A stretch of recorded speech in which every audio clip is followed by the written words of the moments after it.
Hi friends, welcome back to our channel. ఇవాళ హెల్తీగా గ్యాస్తో అవసరం లేకుండా పంచదార, నెయ్యి, నూనె వాడకుండా హెల్తీగా 10 నిమిషాల్లో లడ్డు ఎలా చేసుకోవాలో చూద్దాము.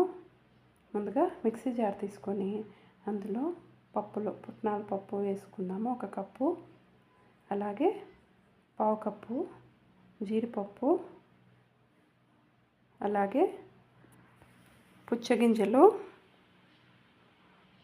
అలాగే కొబ్బరి. ఇక్కడ నేను బ్లాక్ లేయర్ తీసేసాను, అలాగే అయినా వేసుకోవచ్చు కొబ్బరి కావాలనుకుంటే. ఇలాగా మెత్తగా గ్రైండ్ చేసుకోవాలి. మీకు కావాల్సింటే ఇంకా వేరే డ్రై ఫ్రూట్స్ కూడా 1/2 కప్పు చొప్పున వేసుకోవచ్చు మీకు కావాల్సినన్ని.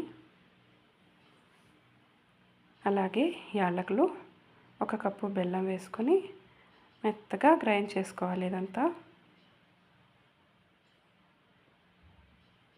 ఇలాగా గ్రైండ్ చేసుకొని ఒక మిక్సింగ్ బౌల్లోకి తీసుకుందాము.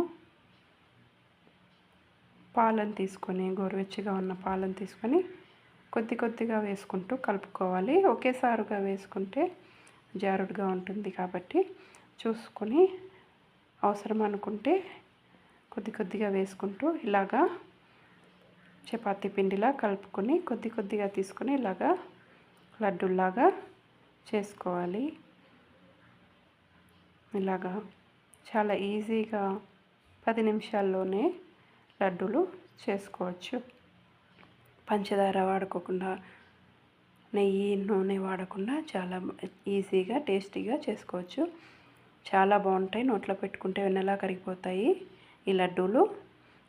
నచ్చితే లైక్ చేసి షేర్ చేయండి. Thanks for watching. Please subscribe.